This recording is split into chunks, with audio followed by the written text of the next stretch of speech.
안녕하세요. 혹시 안면몰수라는 말을 아시나요? 아는 사이인데도 아예 모르는 척하거나 뻔뻔하게 굴 때 쓰는 말이라고 하더라고요. 이런 말이 어울리는 사람에 대한 기억이 최근 우연한 만남을 통해 떠올랐는데 여러분과 공유하고 싶어 이렇게 사연글을 보내게 됐어요. 그 사건의 주인공은 바로 전 시모와 그 가족들이에요. 그들에 대해 말하려면 남편과 제 사이에 대해 먼저 알려드려야 할 것 같네요. 남편은 같은 고향 출신으로 동갑내기 고교 동창이에요. 남편과 친해지게 된 계기는 친정어머니 덕분이었어요. 친정어머니는 제가 고등학생일 무렵 다니던 학원 근처에서 분식집을 하셨거든요. 그래서 근처 학원을 다니는 친구들이 어머니가 하는 분식집을 자주 찾았어요. 남편 역시 단골이었던 거죠. 남편이 조금 소심한데 어릴 때는 지금보다 더 주눅 들어 있었거든요. 남자아이 혼자 떡볶이 먹으러 온 걸 보고 어머니가 신경을 많이 써줬어요. 남편은 식탁 위를 항상 깔끔히 정리해서 어머니한테 칭찬도 많이 받았고요. 그리고 저는 남편과 같은 학원에 다녔었기 때문에 자주 만났죠. 그때 남편이 저한테 그랬거든요. 너희 집은 진짜 즐거워 보이네. 넌 좋겠다. 진짜 부러워. 갑자기 무슨 오글거리는 소리야? 다른 집도 다 비슷하지 않아? 꼭 그렇지만은 않지. 넌 진짜 복 받은 줄 알아야 해. 나중에 알게 됐죠. 남편이 집에서 차별을 많이 당했다는 걸요. 알고 보니 재혼 가정이었는데 계모가 남편을 어릴 때부터 많이 차별했대요. 드라마에나 나오는 이야기라고 생각했는데 직접 들으니 참 마음이 안 좋더라고요. 계모의 아들인 남동생은 새 것만 들고 다니는데 남편은 늘 같은 걸 들고 다녔고요. 밥도 제대로 못 얻어먹는지 매번 우리 분식집에서 배를 채우더군요. 화목한 우리 집을 보며 부러움을 느끼는 남편이 측은해서인지 관심이 가기 시작하고 점점 마음을 키워갔던 것 같아요. 그렇게 대학 들어가서 연애를 시작하고 직장인이 된 후에 결혼을 하게 됐죠. 내가 이 사람을 행복하게 해주고 싶다고 생각했어요. 그런데 시댁이 참 정글 같은 곳이더군요. 일단 시부는 저를 엄청 좋아해 주셨거든요. 그래, 어릴 때부터 봐온 사인이 참 좋구나. 사부인께서는 잘 계시지? 네가 며느리가 돼서 얼마나 기쁜지 모른다. 게다가 대학병원 간호사가 내 며느리인 게 얼마나 자랑스러운지 친구들한테 자랑도 많이 하고 다녔지. 그런데 허허 웃는 시부의 말이 끝나자마자 시모가 날카롭게 받아치더군요. 의사도 아니고 꼴랑 간호사인데 뭐가 그렇게 자랑스러워요? 세상에 자랑할 게 그렇게 없어요. 당신 둘째 아들이 데려온 며느리가 얼굴이랑 행동이 이쁘지. 첫째는 영 뻣뻣하고 인물도 별로라 내 마음에 들지가 않는데. 당신 제발 마음 좀 곱겠어. 애들 앞에서 이게 무슨 추태야? 추태는 무슨 추태예요? 그리고 당신 진짜 이럴 수 있어요? 결혼을 같은 해에 하는데 왜 첫째한테 돈을 더 많이 줘요? 둘째는요? 둘째가 여태 사업한다고 가져간 돈은 생각 안 해. 첫째는 평생 돈 달라고 한 적이 한 번도 없잖아. 아무리 발이 안으로 굽어도 그건 아니지. 사업하는데 돈이 필요한 걸 그럼 어떡해요?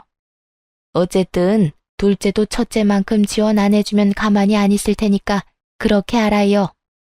저 말이 나오면 그때부터 남편의 순환 시대였죠. 시모가 쓸데없는 일로 남편 불러내고 고생시키고 말도 아니었거든요. 그런데 결혼을 하고 나니 제가 타깃이 되더군요. 저야 대학병원 간호사라 3교대로 일해서 바빠 죽겠는데 그런 치사한 괴롭힘에 어울려줄 시간이 없었어요. 남편에게도 시모가 무슨 일 시키면 바쁘다고 하라고 말해뒀고요. 그저 시부가 시키는 일만 잘하라고 했어요. 그렇지만 항상 화를 피해갈 수 있는 건 아니었어요. 명절 때마다 음식을 모두 혼자서 해야 했거든요. 시모가 동서와 저한테 시키겠다고 했지만 사실상 저에게만 다 맡겼으니까요. 형님, 이것도 좀 치워주세요. 무슨 주방이 이렇게 더러운지. 좀 치워가면서 해요. 살림 안 해본 티가 나네. 그리고 간도 좀 더 하시고요. 이렇게 맛없으면 아무도 안 먹어요. 시모를 등에 업고 동서는 사람 좋은 얼굴로 온갖 일을 다 시켜댔어요. 그럼 집에서 쉬는 동서가 일 좀 해. 나한테 시키지 말고. 그리고 아버님 몸 안 좋으신 거 몰라? 간 세게 했다가 아버님 병원 가시면 동서가 수발 들 거야. 무슨 말을 그렇게 하세요? 전 그냥 맛없다고 한 것뿐이죠. 그리고 지금 저 일 안 한다고 무시하세요? 제가 남편한테 얼마나 신경을 많이 쓰는데요. 그럼 좀 가서 도련님한테 신경이나 쓰든가. 왜 입으로 혼수나 둬? 미리 말하지만 여기 아버님도 같이 계신 거 알지? 아버님 이야기를 꺼내면 동서의 기세는 물을 뒤집어 쓴 불꽃처럼 사그라들었어요. 아무리 시모의 위세가 대단해도 아직까지 이 집안의 보스는 시부니까요. 시부가 평소에는 유약했지만 첫째 며느리인 절 건드리는 걸 가장 싫어하셨거든요. 부모님이랑도 잘 아는 사이셔서 잘 지낼 수 있도록 최대한 배려해 주셨고요. 그럼에도 5년 동안이나 혼자서 조용히 명절 음식을 다 한 건 저 나름대로 다른 노림수가 있어서 그랬던 거예요. 이 정도면 됐다 싶은 기간이 딱 5년이었거든요. 모두가 나 혼자 일을 다 하고 있다는 걸 알만한 시간. 5년이 지나자 저도 슬슬 본색을 드러냈죠. 어머님, 아버님, 이번 추석에는 제가 전날에 음식하러 못 올 것 같아요. 여태까지는 사정해서 당직을 빠졌는데 다른 사람들 일정을 무시할 수가 없어서요. 로테이션으로 돌아가며 일정 잡는데 저만 매번 명절에 빠질 수는 없잖아요. 즉, 명절 전날에 일하러 가야 해서 시댁에 못 온다고 못 박아버린 거죠. 그런 게 어딨니? 네가 없으면 어떡하라고? 어머님도 참, 며느리가 저 하나뿐인 것도 아닌데 무슨 걱정을 하세요. 동서 혼자서도 잘할 거예요. 전업주부라 살림도 남편 내조도 잘하는 동서가 설마 제사 음식 하나 못하려고요? 웃으며 그렇게 말하자 시모가 역정을 내더군요. 아니, 여태까지 잘 빼줬다가 왜 이번부터는 안 된대? 너 그냥 음식 안 하고 싶어서 일한다는 거 아니니? 어머님, 대학병원에 일하는 사람이 얼마나 많은데요. 저만 계속 그 날짜에 빠질 수가 없어요. 다른 사람들도 생각해야죠. 그래, 그건 새아기 말이 맞다. 며느리가 둘이나 있으니 이번에는 둘째에게 시켜보자. 첫째 혼자서도 그만큼 했는데 둘째라고 못하겠어? 그렇지? 시부가 그렇게 얘기하자 동서는 말도 없이 우물쭈물하기만 하더군요. 우더러니 시키니 안 된다 말은 못하겠고 중간에서 곤란하겠더라고요. 그래서 손윗사람으로서 등 떠밀어줬죠. 동서가 못하는 게 아니에요. 어머님이 워낙 동서를 아끼시니 그간 실력을 볼 기회가 없었던 것뿐이죠. 전업주부로 5년을 지냈는데 설마 음식 하나 못하겠어요? 이번에 그 솜씨 한번 발휘해줘요. 알았죠? 결국 동서 혼자 명절 준비를 하게 됐어요. 동서가 미친 듯이 째려봤지만 뭐 어쩌겠어요? 그날 일이 있어서 전 못 나오는 걸요. 그렇게 명절이 되어 일을 끝내고 시댁으로 갔더니 세상에 동서 혼자 정말로 준비를 다 했더군요. 시모가 어깨를 으쓱하더니 보란 듯이 말했어요. 봤니?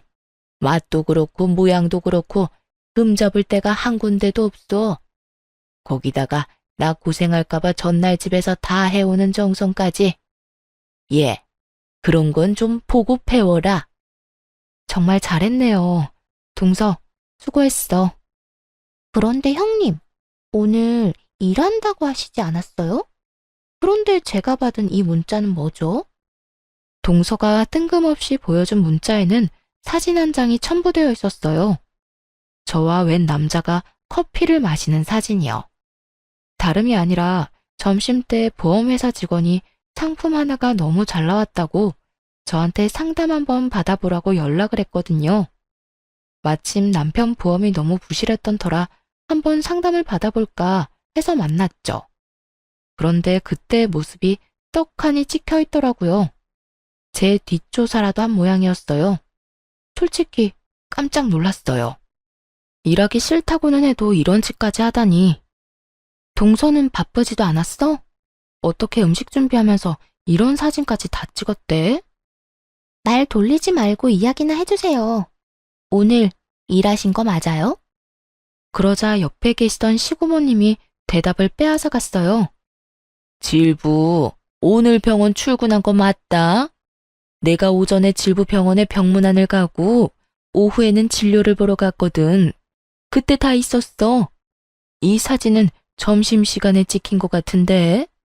점심 밖에서 먹었니? 네, 보험회사 직원이에요. 저는 딱히 필요가 없는데 남편 보험이 부실하더라고요. 실손보험 외에 다른 보험은 하나도 없어서 잘 됐다 싶어서 만난 거였고요. 그런데 동서는 어디서 이런 문자를 받았어? 남편이 근처 지나다가 형님을 봤다고 해서 찍은 거예요.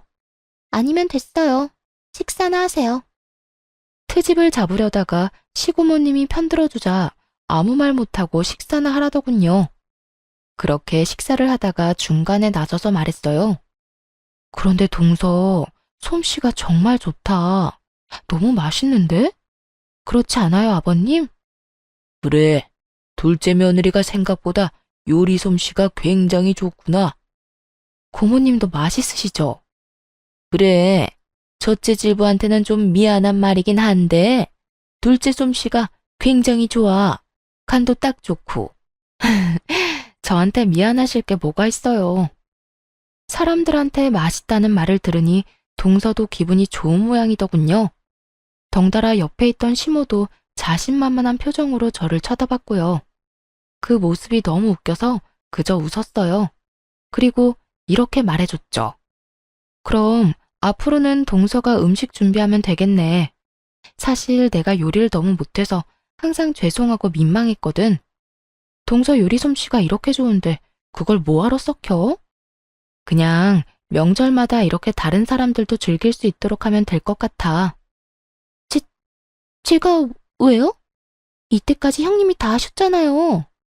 어른들께서도 동서 솜씨가 참 좋다고 하시잖아. 좋은 솜씨 그렇게 썩히는 거 아니야. 그리고 아버님, 어머님, 다음부터는 명절 전후로 빠지기가 조금 힘들 것 같아요. 제가 진급을 해서 쉬는 날 빠지기가 곤란해졌어요. 동서가 음식도 잘하고 이렇게 다들 좋아하시니 양해를 좀 구해볼게요. 괜찮죠? 뭐 그렇게 바쁘다고 집안일에 도움 안 되는 너보다 둘째가 훨씬 낫구나. 그럼 그렇게 해라. 너희 시아버지도 둘째 솜씨를 더 좋아하시니. 시부에게 이참에 잘 보일 생각이었는지 시모가 웬일로 허락을 하더군요. 저야 그저 웃음이 날 뿐이었죠. 뒤에 있는 동서 표정이 썩는 것도 모르고 자기 마음대로 결정해버렸으니 그때 동서가 급하게 대화에 끼어들더군요. 왜 그래? 동서, 할 말 있어? 네. 그게 사실 이번에 준비해온 음식들 반찬 가게에서 다 산 거예요. 눈을 찔끔 감고 말하는 동서를 보니 진짜로 웃음이 터질 것 같았어요. 참으려면 허벅지를 꽉 꼬집어야 할 정도였죠. 뭐라고? 너?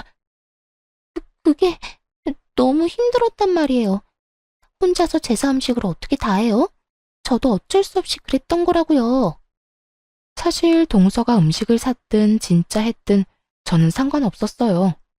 어차피 다음 명절부터는 음식 준비를 안 할 테니까요. 그런데 시모에게는 청천벽력 같은 말이었나 봐요. 믿었던 도끼에 발등 찍힌 기분이지 않았을까요? 역시나 시모 표정이 완전 귀신처럼 흉악해지더군요. 정신 나갔어? 어떻게 제사 음식을 사놓고 직접 했다고 속일 수가 있어? 아무리 아끼는 며느리라도 이런 상황에서는 미운 모양이었어요. 어머님, 잘 드셔놓고 왜 이제 와서 화를 내세요? 화를 안 내게 생겼어? 못할 것 같으면 못하겠다고 말을 했었어야지. 어디서 사서 가져와 놓고 네가 했다고 거짓말을 해? 가족들 앞에서 날 거짓말쟁이로 만드니 기분 좋니? 도대체 애가 생각이 없어 넌? 동서가 시모에게 먼지 한 톨 남기지 않고 털리고 있는데 시고모님이 말하더군요. 옳게 애 그만 잡아요. 힘든 것도 사실이지. 그간 첫째 질보 혼자서 얼마나 힘들었는지 잘 알게 됐으니 좀 바꾸는 게 어때요? 이렇게 반찬 가게에서 사 먹는 거 난 나쁘지 않은데? 넌 어떻게 생각하니? 저도 뭐 괜찮네요, 누님. 안 그래도 매번 첫째 아가 혼자 고생하는 거 보고 마음이 쓰였는데 다음부터는 그냥 음식 사서 제사 지내도록 하자. 다들 그러시다면 어쩔 수 없죠. 결국 시모는 어쩔 수 없이 모두의 의견에 동의할 수밖에 없었어요. 동서를 밀어주려 했는데 그간의 제 노고만 빛났으니 얼마나 속이 쓰렸겠어요. 마지막에는 저만 그동안 고생 많았다는 말을 들으며 그날 하루가 끝났죠. 동서는 그 뒤로도 시모에게 그 일로 계속 욕을 먹더군요. 그냥 넘어갈 수도 있지만 시모의 마음이 워낙 좁아 용서를 못하는 듯 했어요. 하지만 동서가 시모에게 시달리는 것도 한두 달 뿐이었어요. 그 뒤에는 가족들 모두 정신이 없어졌거든요. 시부가 연세치고는 정정하게 지내셨는데 갑자기 몸이 계속 안 좋아지셨거든요. 건강검진을 해보니 문제가 있어 제가 다니는 병원에 입원하시게 됐어요. 변명은 폐암. 게다가 속도가 빨라서 발견했을 때는 손 쓸 수 없을 정도였어요. 시부가 입원해 있는 동안 시모랑 동서 둘이 딱 붙어 옆에 있더라고요. 하지만 간병을 하는 게 아니라 사람을 못 살게 굴고 있었죠. 대화하는 걸 대충 들었는데 유산과 관련된 이야기를 하더라고요. 참 바뀌는 거 없는 인간들이다 싶었어요. 시부 재산이라고는 시댁 집뿐이고 돈도 어차피 치료비에 거의 다 쓰일 텐데 뭐가 그리 급한지 누워있는 사람을 괴롭히더군요. 몇 번은 제가 절대 안정을 해야 한다는 말로 내쫓아주기도 했지만 아주 끝장을 보려는 건지 끈질기게 시부에게 확답을 듣고자 하더라고요. 결국 시부가 가족들 모아놓고 이야기를 꺼냈어요. 당신도 알다시피 내가 가진 건 별로 없어. 이 집이랑 예금만 얼마 정도 있지. 당신이랑 둘째한테 유산을 주는 조건은 내 누나를 돌봐주는 것뿐이야. 내가 누나보다 먼저 가게 될 줄은 몰랐으니 나 대신 우리 누나를 잘 보살펴주면 유산 돌려줄게. 그렇게 하겠소? 시고모님이 시부를 업어 키웠다고 할 정도로 남매가 각별한 사이였거든요. 시부를 고등학교까지는 보내려고 결혼도 하지 않고 돈만 벌다가 결국 시고모님은 혼자서 늙어가셨죠. 게다가 지금은 일도 없이 연금 받아서 지내고 계신 것 같았거든요. 각종 질병도 있어서 병원에 자주 가시기도 했고요. 그런 고모님이 안쓰러워 저도 신경을 참 많이 썼는데 시모에게 맡긴다니 걱정이 많이 되더군요. 시모는 자신 있다는 듯이 고개를 끄덕였어요. 내가 형님 모실 테니 당신은 우리 아들이랑 나한테 유산 넘겨주고 가. 그렇게 대화가 마무리됐어요. 그래도 유산을 걸고 약속한 만큼 시고모님을 잘 돌봐드릴 줄 알았는데 아니더군요. 그 말을 듣고 난 바로 다음 날 저한테 시고모님이 전화를 하신 거예요. 첫째 질부, 내가 오늘 병원에 가야 하는데 같이 가줄 수 있을까? 검진 때 수면 내시경도 해야 하는데 보호자가 없으면 안 된다네. 올케랑 둘째 질부는 사업 때문에 바쁜지 연락도 제대로 안 받고 아예 시고모님을 방치해두려고 작정을 했더군요. 아무리 그래도 그렇지 하루 만에 이러는 건 좀 아니잖아요. 그래도 시고모님에게는 내색하지 않고 말했죠. 네, 제가 같이 가드릴게요. 앞으로 보호자 필요한 일 있으면 저나 남편한테 연락하세요. 시간 날 때만이라도 꼭 해드릴게요. 아유, 정말 고마워. 내가 믿을 구석이라고는 첫째 질부뿐이네. 시부가 아직 돌아가시지도 않았는데 이러니 가슴 한구석이 답답해지더군요. 이 인간들이 거짓말하고 시부 유산을 받아갈 걸 생각하니 기분이 엄청 나빴어요. 이대로라면 시고모님이 마음고생을 많이 하실 것 같다고도 생각했죠. 그리고 그로부터 몇 달 뒤에 시부가 돌아가시면서 제 걱정은 현실이 됐고요. 장례도 치르기 전 모두를 불러 시모가 이야기하더군요. 네 아버지 돌아가셨으니 우리는 이제 남인 거 알지? 피 한 방울 안 섞인 남인데 언제까지고 네 고모를 우리가 모실 수는 없지 않니? 그러니 앞으로 너희가 모셔. 어머님이랑 서방님, 동서가 고모님 모시는 대신 유산 받기로 한 거 아닌가요? 그런데 갑자기 이런 말씀을 하시다니요. 유산? 유산이라고는 한 푼도 없는데 어쩌니? 내 남편이 여태껏 자식 돌봐줘서 고맙다고 나한테 그 집 주고 갔어. 이미 그 집은 내 집이었다고. 그러니까 유산은 한 푼도 없는 거고. 이런 상황에서 내가 왜 너희 고모를 모시니? 나랑 우리 아들이 너희 고모랑 피가 섞였어 뭐가 있어? 어머니, 지금 아버지가 돌아가시기도 전에 명의를 변경했단 이야기예요? 어떻게 그러실 수 있어요? 아버지가 동의하신 거 아니죠? 남편이 느낀 배신감은 상상 이상이었을 거예요. 설마 시부가 죽기 전에 저런 짓을 해놨을 줄 몰랐을 테니까요. 어머, 얘 좀 봐. 그 사람이 동의를 안 하면 내가 어떻게 그 집을 내 걸로 만들어. 그리고 네 아버지 장례는 알아서 치러라. 내가 늙은 영감 죽을 때까지 수발 들어줬는데 이 정도는 너희가 알아서 해야 하는 거 아니니? 수발을 든 게 아니라 아버지 닥달해서 재산 다 빼돌리려고 한 거겠죠. 저희도 이대로는 그냥 못 넘어갑니다. 못 넘어가면 뭐 어쩔 건데. 미련하긴. 그러게 잘 좀 하지 그랬어. 그랬으면 그 영감이 뭐라도 더 챙겨주고 떠났을 텐데. 하나도 안 남긴 거 보면 네 아버지가 널 어떻게 생각했는지 알겠다. 그리고 앞으로 뭐 하든 우리 찾지 마라. 이제 남남이야 남남. 장례식이 끝나기도 전에 선을 긋는 시모와 서방님네를 보며 정말 치를 떨었어요. 시부의 죽음에 충격받은 시고모님은 주저앉아 일어서지도 못하고 계셨죠. 얼른 다가가 시모와 다투는 남편을 대신해 시고모님을 부축해드렸어요. 경수, 가진 것도 없는 노인 모실 생각하니 어때요? 우리는 가족이 아니라 부양 의무가 없는데 어쩌나. 나중에 장례비가 더 나오긴 하겠지만 그래도 가족 좋다는 게 뭐예요?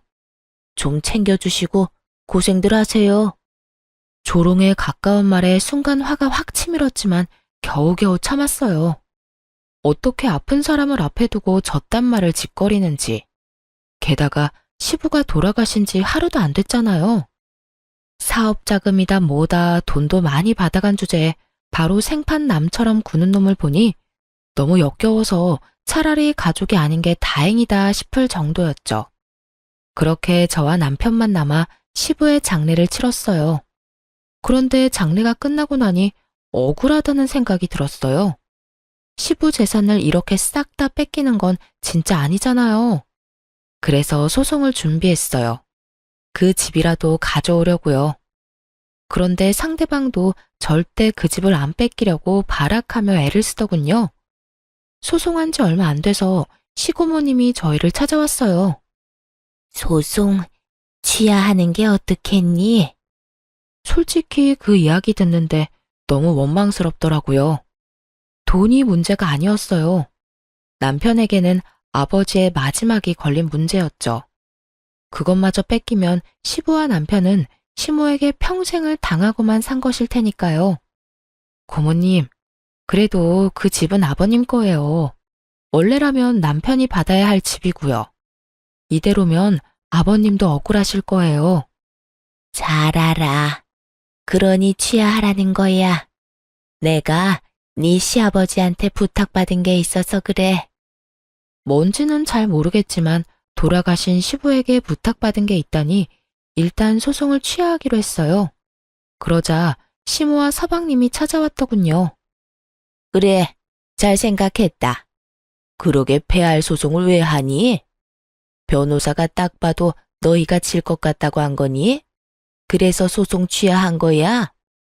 이렇게까지 캐묻는 이유는 단순했어요. 자기들이 변호사에게 좋은 소식을 듣지 못한 거죠. 사실 법정 다툼으로 가면 불리해지는 건 그쪽이었거든요. 재혼 부부인데 혼인신고도 안 했고 유언도 없는데 증여로 유산을 받았다기엔 시부의 마지막 정신이 온전한지도 모르고 다툼을 해볼 여지가 충분한 비정상적인 증여였으니까요. 그런데 저희가 소송을 취하하니 무슨 꿍꿍이가 있다고 생각하고 온 것 같더라고요. 그때 시고모님이 나타나서 시모에게 물었어요. 옳게 얘기 좀 들어봅시다. 우리 동생이랑 재혼할 때 혼인신고했어요? 혼인신고 안 했죠. 그럼 사실혼 관계인가요? 사실혼도 아니죠. 같이 살기만 했을 뿐. 결혼식도 안 했는데요. 그럼 우리 조카를 양자 입양 안 한 것도 맞아요? 혼인신고도 안 했는데 입양을 왜 해요?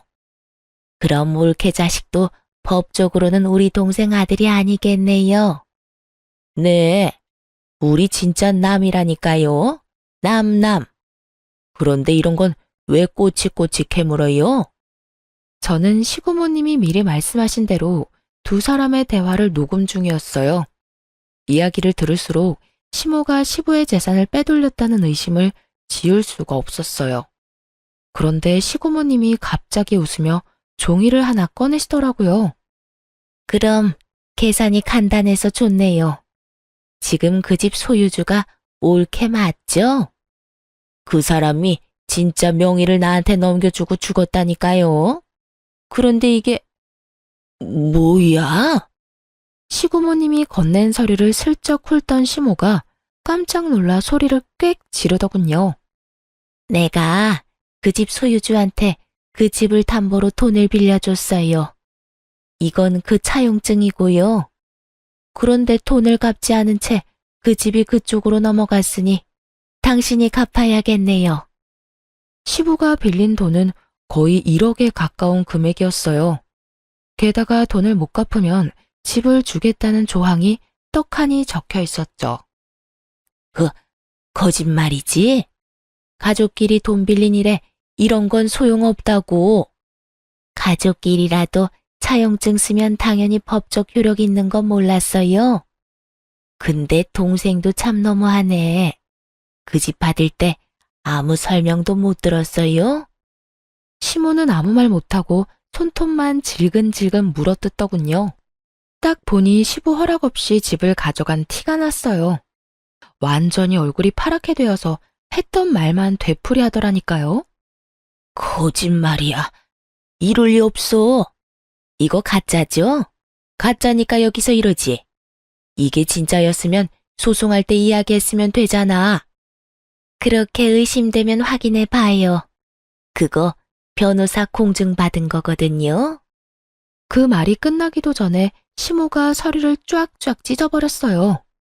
이런, 원본은 당연히 변호사가 가지고 있어요. 그러니까 사본은 얼마든지 찢어도 상관없어요. 평온한 시고모님 말투에 시모는 미쳐버리기 딱 일보 직전이더라고요.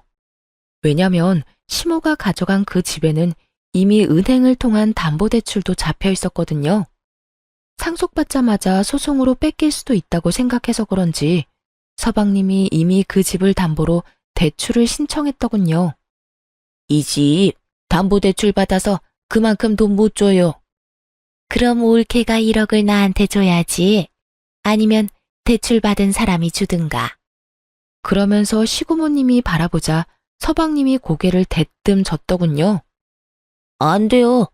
이미 사업자금으로 다 들어가서 뺄 수도 없어요. 너 모아둔 돈도 없니? 지금 그 집 뺏기면 엄마 살 곳도 없어. 내가 무슨 돈이 있어요.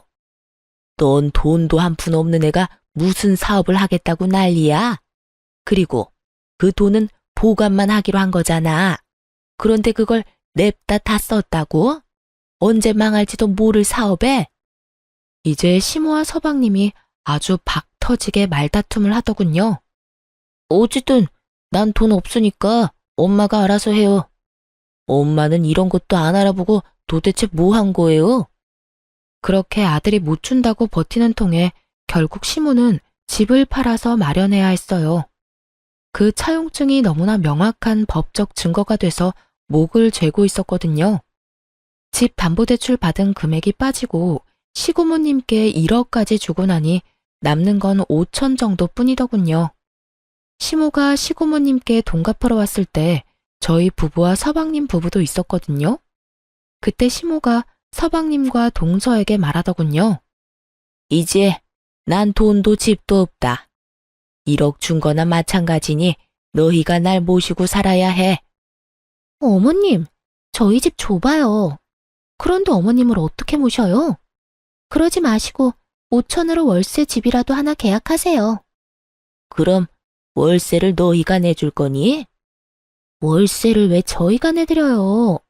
요새 나이 들어도 다들 일하고 돈 벌어요. 어머님도 돈 벌어서 월세 내시면 되죠.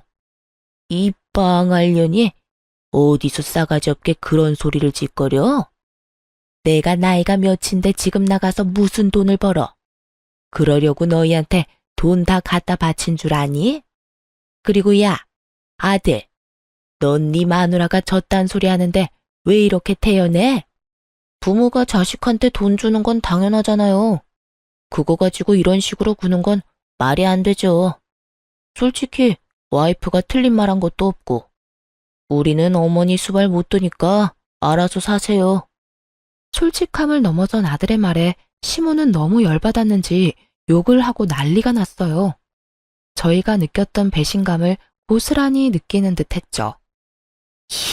이 미친놈이 내가 너한테 어떻게 했는데 감히 이딴 식으로 내 뒤통수를 쳐? 이 버러지 같은 놈. 그러는 엄마야말로 알아보지도 않고 일 저질렀잖아요. 그 바람에 애꿎은 우리가 이 고생을 하고 있고 그게 내 탓은 아니지.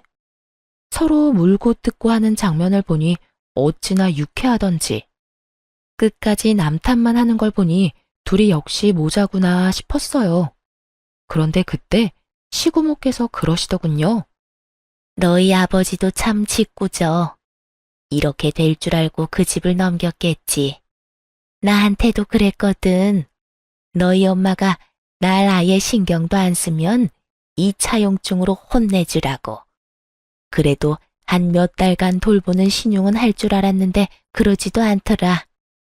날 잘 돌보는 사람한테 유산 넘겨주라고 했는데 남남이란 쪽은 신경 꺼도 되겠지? 자, 이 1억은 너희 거야. 소송 취하하기 잘했지? 뭐하러 귀찮게 소송을 해? 이렇게 쉬운 방법이 있는데. 시고모님은 1억을 시모가 보는 앞에서 바로 남편에게 넘겼어요.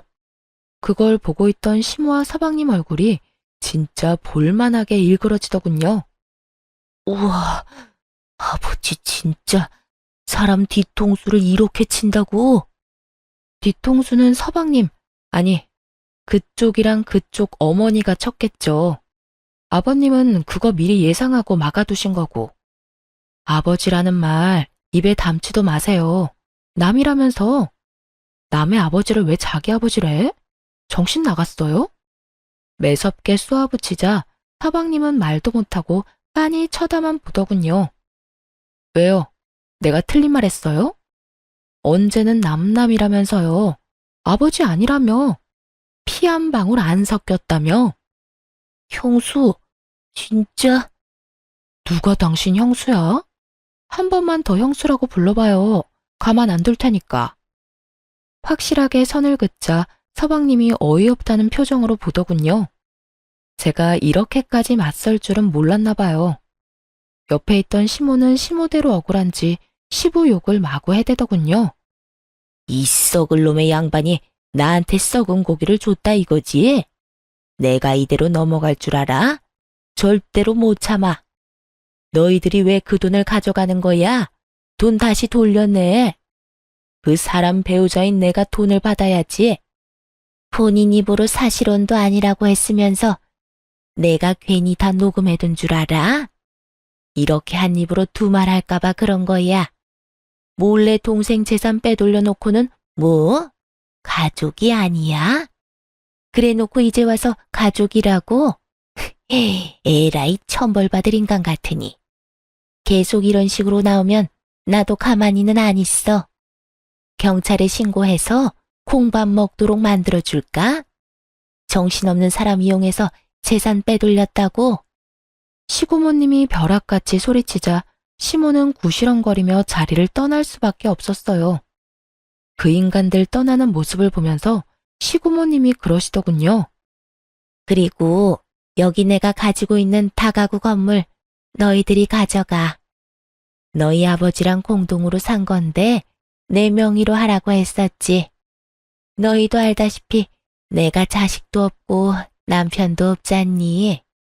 시고모님이 말씀하시는 거 들으니 제 속이 다 시원하더군요. 사실 시고모님은 시모의 말처럼 집만 되는 노인은 아니었어요.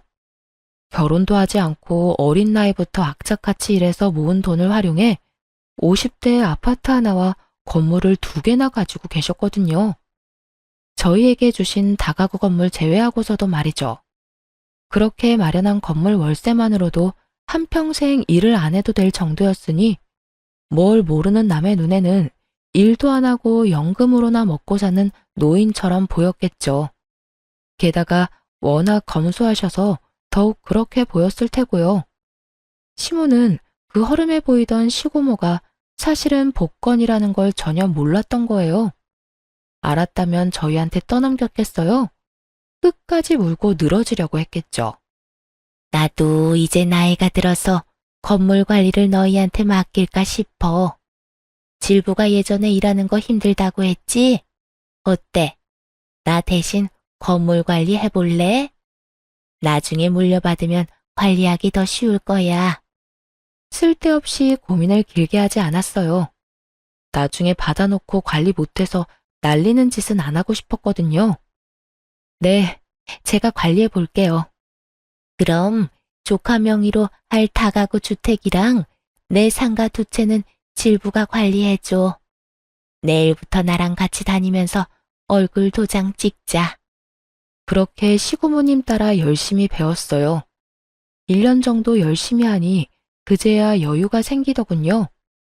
그렇게 2년을 더 관리인이자 건물주로서 일하는데 어느 날 정말 깜짝 놀랄 만한 우연을 맞닥뜨렸어요. 남편 명의의 다가구 건물 중 원룸 계약을 원하는 사람을 만나러 부동산에 갔거든요. 그런데 거기서 전 시모와 마주친 거 있죠? 전 시모가 제 얼굴을 보더니 깜짝 놀라 소리를 치더군요. 네가 왜 여기 있어? 너 내 뒷조사하니? 제가 왜 아주머니 뒷조사를 해요? 안 그래도 얼마나 바쁜데. 원룸 계약하러 오신 거 아니에요? 1층? 그거 제 남편 건물이거든요. 저는 관리인이고요. 그 이야기 듣자 갑자기 눈이 확 돌더니 전 시모가 저한테 달려들었어요. 야, 너 바른 대로 말해. 이 건물 네 시아버지가 빼돌린 거지? 우리 모르게 건물 가지고 있었던 거지? 어쩐지 그 짠돌이 같은 영감이 너무 아무것도 없기는 했어. 이거 다 사기인 거 알아 몰라? 내가 소송해서 다 되돌려 놓을 거야. 소송이요? 아주머니가 무슨 자격으로 소송을 하세요? 잊으셨어요? 본인 입으로 제 시아버지랑 아무 관련 없다고 말씀하셨잖아요. 혼인신고도 안 했다. 사실혼도 아니다. 첫째를 양자 신청도 안 했고 아주머니 자식도 시아버지 자식 아니라면서요. 그런데 도대체 어떤 자격으로 소송을 한다는 말이세요? 제 말에 전 시모가 순간 말을 못 잇더군요. 그럴 수밖에요. 그때 시고모님 부탁으로 전부 다 확실하게 녹음해 놨으니까요. 원본이 아직도 저한테 있는데 소송한들 법원에서 받아줄 리도 없고요. 그래도 내가 저를 키운 정이 있는데 어떻게 그놈이 그럴 수가 있어? 이런 식으로 아버지 재산 빼돌려서 내 뒤통수를 치다니. 아이고, 억울해서 못 살겠네. 신세 한탄을 시작한 전 시모를 보며 피식 웃어주고는 말했죠. 그러게, 처음부터 고모님한테 잘 좀 하시지 그랬어요. 그 재산들 다 아버님이 고모님한테 맡겨두셨더라고요. 결과적으로는 저희가 좋게 됐죠. 아주머니가 대박 복권이나 다름없는 고모님을 저희한테 맡겨주셔서요. 그렇다고 고맙다는 뜻은 아니에요. 아버님 부탁 다 무시하고 욕심내다가 이렇게 된 거면서 뭐가 그렇게 억울해요? 그럼 억울하지 안 억울해? 네 시아버지 그 인간이 내가 자기 누나 안 돌볼 거 알고 미리 손 쓴 거였어. 그걸 알았으면 이런 짓을 했겠어? 그러니까요. 자기가 잘못된 선택을 해놓고 왜 남 탓을 해요? 대신 사랑에 맞지 않는 아드님이랑 며느리 덕 좀 보세요. 그런데 그것도 쉽지 않나 봐요. 혼자서 월세방 계약하려는 거 보면. 그 놈은 인간이 아니야. 내가 그렇게 집 뺏기니까 본색 드러내고 나를 버려버리더라고. 게다가 사업하다 다 말아먹고는 나한테 와서 들러붙잖아. 아들놈이고 며느리고 일은 안 하고 밥만 축 내는데 그러잖아도 늙어서 아들이랑 며느리 먹여 살리는 것도 힘든데 월세 보증금까지 뺏기면 못 버티겠다 싶어서 말도 안 하고 돈 빼서 나온 거야. 그놈들 지금쯤 나 찾으려고 눈에 불을 켜고 있을 거다. 그간 있던 일을 하소연하는 전시모를 보며 너무 웃겨서 죽을 뻔했어요. 그러다가 꼭 한마디는 해주고 싶어서 말했죠. 아주머니는 자식 탓할 거 없어요. 본인이 스스로 뿌린 거 모두 거둔 것 뿐이잖아요? 자식은 거울이라고 하죠. 어때요? 본인이랑 똑같은 자식한테 당해보니. 그리고 그동안 남편이 당한 것도 떠올라 말해줘야겠다 싶었어요. 그러게 처음부터 마음을 곱게 썼으면 이런 꼴은 안 받겠죠. 제 남편은 참 착한 사람이라 은혜를 입으면 간도 쓸개도 다 빼줄 사람이거든요. 지금은 부모님이 안 계셔서 대신 처가에 얼마나 잘하려고 애쓰는지. 얼마 전에는 부모님 모시고 해외여행까지 다녀왔으니 말 다 했죠. 구구절절 다 맞는 말이라 전 시모는 아무 말 못하고 한숨만 푹푹 쉬더군요. 마음만 곱게 썼다면 자신이 누릴 수도 있었을 거라 생각하는지 더 후회스럽고 짜증이 난 것처럼 보였어요. 계약은 안 하는 걸로 할게요. 나중에 안 나가겠다고 할지도 모르고 보호자가 와서 난리칠지도 모르잖아요. 이 위험이 뻔히 보이는데 계약을 하는 건 좀 무리네요. 너 정말 1억이니? 그래도 우리가 한때는 가족이었는데. 야박하게 굴지 말고 좀 해주렴. 이 근방에서 여기가 제일 저렴하고 깨끗하던데. 가족? 우리가 언제 가족이긴 했나요? 대놓고 사람 차별하고 괴롭혀놓고 이제 와서 아쉬우니까 가족 운운하지 마세요.